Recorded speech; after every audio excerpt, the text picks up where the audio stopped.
Kalau ada masalah langsung ditanyakan kepada Rasulullah. Kemudian pada zaman sahabat itu ketika belajar kepada Rasul, ada suatu kali sahabat melihat Rasul itu Allahu Akbar sedekap. Ada sahabat lain lihat Allahu Akbar nggak sedekap. Tapi dua-duanya dilakukan oleh Rasul. Banyak sekali persoalan-persoalan. Itu si sahabat punya murid. Tabiin.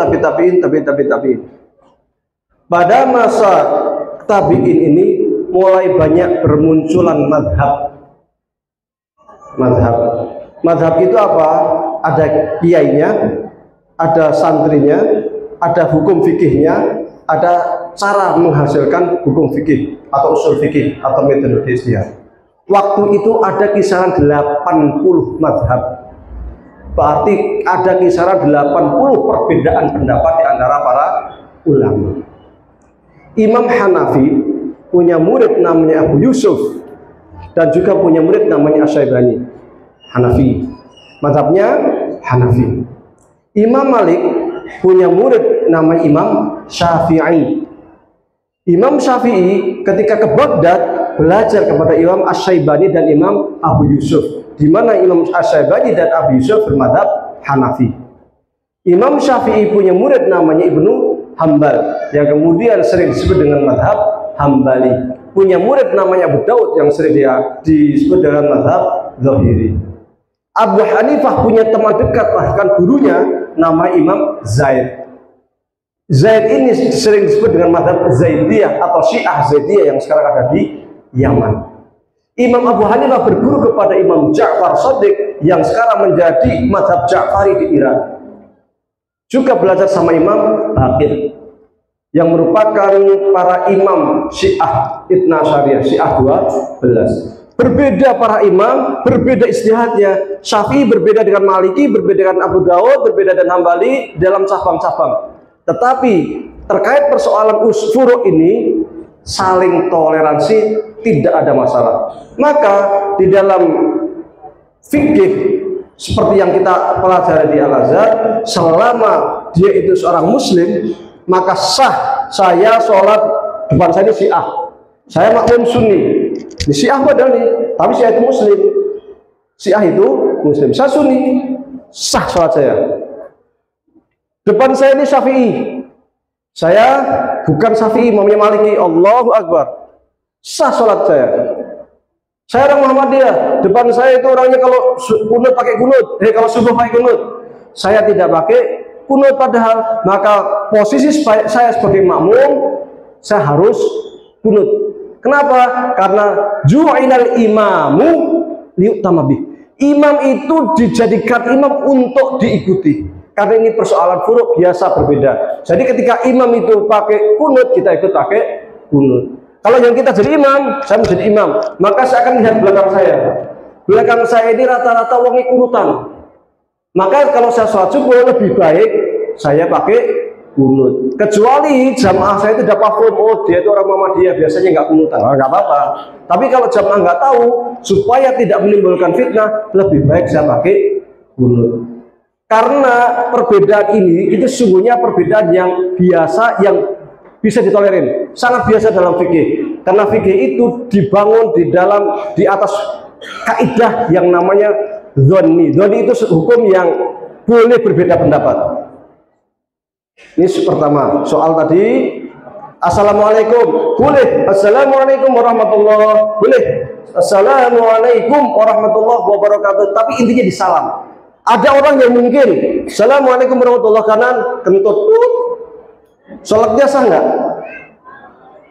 Sah, karena yang wajib rukun itu yang pertama kok itu sama nutullah. Anda kalian yang di belakang wah ngentut batal, enggak batal. Yang kedua itu sunnah. Dia baru niat awalnya mau assalamualaikum warahmatullahi wabarakatuh, baru assalamualaikum warahmatullahi wabarakatuh. Enggak sempurna, ya nggak apa-apa, itu udah sah.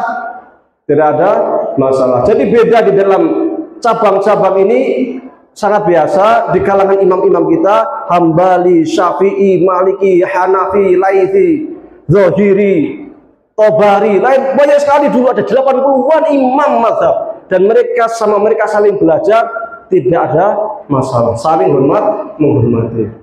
Yang pertama. Yang kedua, apa ya tadi, lupa saya, terkait bacaan bismillah. Apakah membaca Fatihah itu bagian dari rukun sholat? Nah, ini dulu. Menurut mazhab Syafi'i dan juga yang dipegang oleh Muhammadiyah, la sholata illa bi Fatihatil kitab. Sholat tidak sah kecuali membaca Fatihah. Ini Syafi'i ngomong seperti itu, Hambali juga ngomong seperti itu. Oke, sepakat kan? Berarti baca Fatihah rukun. Kalau nggak baca Fatihah tidak sah. Satu. Yang kedua, Fatihah berapa ayat? 7 sab'a mathani dalam hadis. 7 ayat. Oke, 7 ayat. Bismillah masuk Fatihah bukan? Masuk Fatihah. Nah, menurut mazhab Syafi'i, Bismillah masuk Fatihah.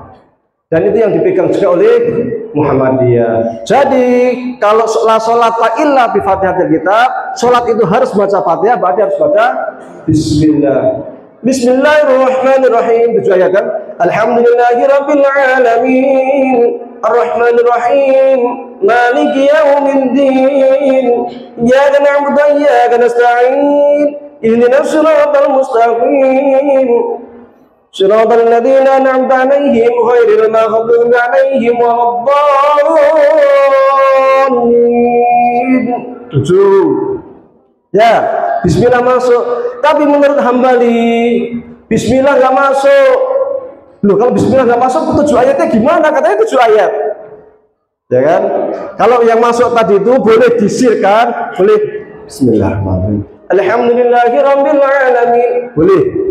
Di Muhammadiyah boleh.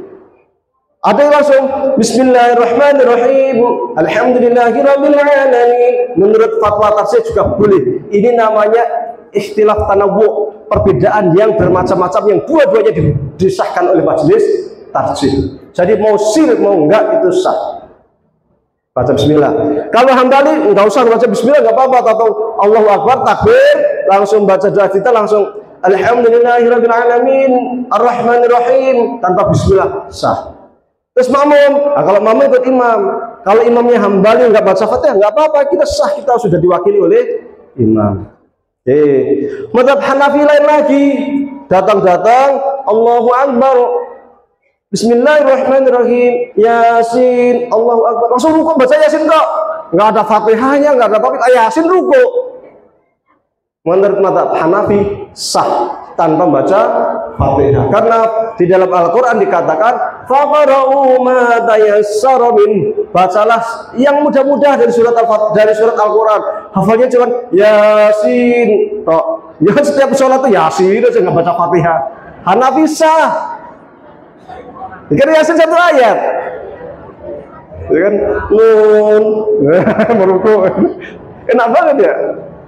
Nah, itu menurut mazhab Hanafi sah. Kita makmum ikut imam, kalau imamnya dia mazhab Hanafi ya kita sah karena sudah diwakili oleh imam. Kita kalau di Kairo kadang imam kita kadang Maliki, Allahu Akbar. Kalau Syazhar gini aja, Syazhar itu enggak sedikit.